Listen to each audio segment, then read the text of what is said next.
ಪಕ್ಕಾ ಪ್ಲಾನ್ ಮಾಡಿನೇ ಈ ಕೊಲೆಯನ್ನ ಮಾಡಿದ್ರ ಹಾಗಾದ್ರೆ ಫಾಜಿಲ್ ಹತ್ಯೆಗೆ ನಡೀತಾ ಪ್ರತೀಕಾರದ ಕೊಲೆ 2022ರ ಜುಲೈ 28ರಂದು ಫಾಜಿಲ್ ಹತ್ಯೆ ಮಾಡಲಾಗಿರುತ್ತೆ. ಸುಹಾಸ್ ಶೆಟ್ಟಿ ಕೊಲೆಗೆ ಕರಾವಳಿ ಕೇಸರಿ ನಾಯಕರು ಇದೀಗ ಕೋಪಗೊಂಡಿದ್ದಾರೆ, ಗರಂ ಆಗಿದ್ದಾರೆ. ಆರೋಪಿಗಳನ್ನ ಶೀಘ್ರವೇ ಬಂಧಿಸಬೇಕು ಅಂತ ಹೇಳಿ ಆಗ್ರಹ ಮಾಡ್ತಿದ್ದಾರೆ.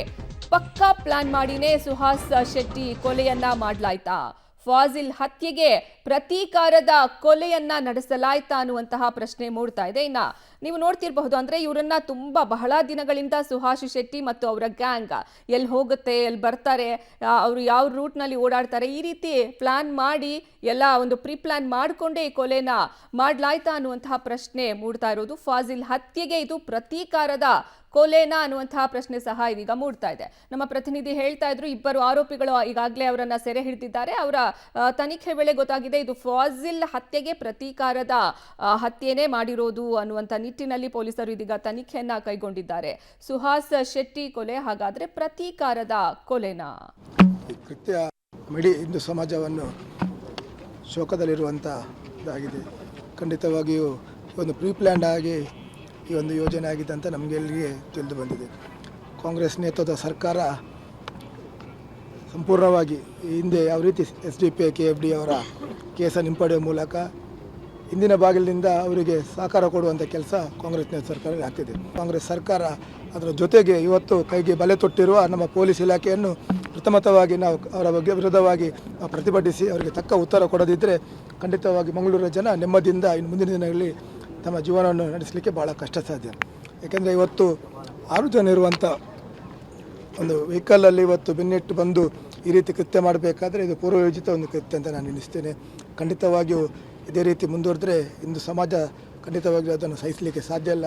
ಇಡೀ ಹಿಂದೂ ಸಮಾಜ ಇದಕ್ಕೆ ಸರಿಯಾದ ಉತ್ತರವನ್ನು ಕೊಡ್ತದೆ. ಖಂಡಿತವಾಗಿ ಶಾಸಕನಾಗಿ ಮಾತ್ರಲ್ಲ, ಒಬ್ಬ ಹಿಂದೂ ಕಾರ್ಯಕರ್ತನಾಗಿ ಖಂಡಿತವಾಗಿಯೂ ಅದರ ಜೊತೆಗಿದ್ದುಕೊಂಡು ಇದಕ್ಕೆ ಕೃತ್ಯಗೆ ನ್ಯಾಯ ಕೊಡುವಂಥ ಕೆಲಸ ಪ್ರಾಮಾಣಿಕವಾಗಿ ಮಾಡ್ತೇನೆ ಎಂಬ ಮಾತನ್ನು ಈ ಸಂದರ್ಭ ಹೇಳ್ತೇನೆ.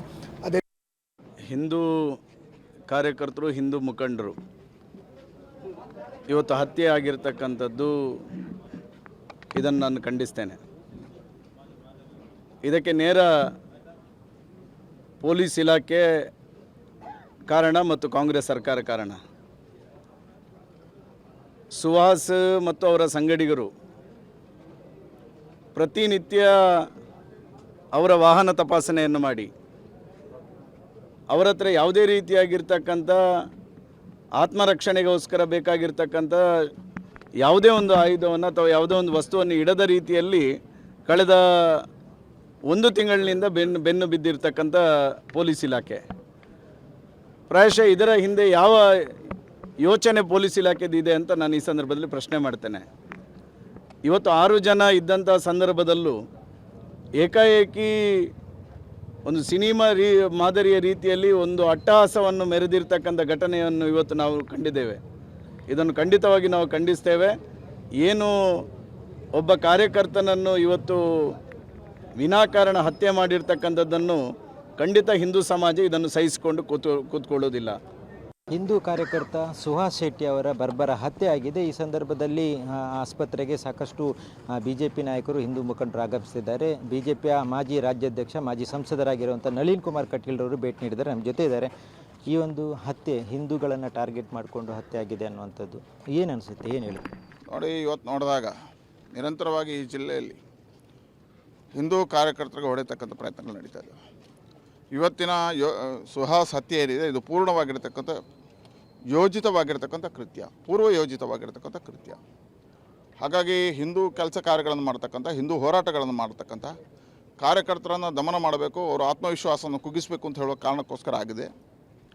ಇದು ಒಂದು ಜನವಸತಿ ಇರತಕ್ಕಂಥ ಪ್ರದೇಶದಲ್ಲಿ ಆಗಿದೆ. ಕಾಶ್ಮೀರದಲ್ಲಿ ಏನು ಘಟನೆ ನಡೆದಿದೆ ಅದಕ್ಕೆ ಇವತ್ತು ಕರ್ನಾಟಕ ಮಂಗಳೂರಿನಲ್ಲಿ ನಡೆದಿದೆ. ಮಾಡಿರುವ ಇದರಲ್ಲಿ ವ್ಯತ್ಯಾಸಗಳಿರ್ಬೋದು, ಹತ್ಯೆ.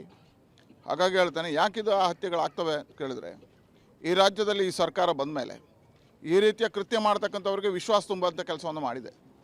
ಯಾವುದೇ ರಾಷ್ಟ್ರಭಕ್ತರಿಗೆ ಹೊಡೆದ್ರೆ ಆ ಸರ್ಕಾರ ಕಣ್ಮುಚ್ಚಿ ಕೂತ್ಕೊಳ್ಳುತ್ತೆ. ಇಲ್ಲಿ ಭಾರತ್ ಮಾತಾ ಕಿ ಜೈ ಹಾಕಿದರೆ ಅವರನ್ನು ಬಂಧನ ಮಾಡ್ತಾರೆ. ಇಲ್ಲಿ ಪಾಕಿಸ್ತಾನ ಜಿಂದಾಬಾದ್ ಅಂತ ವಿಧಾನಸಭೆ ಒಳಗೆ ಹಾಕಿದರೆ ಅವರನ್ನು ಬಂಧನ ಮಾಡ್ತಾಯಿಲ್ಲ.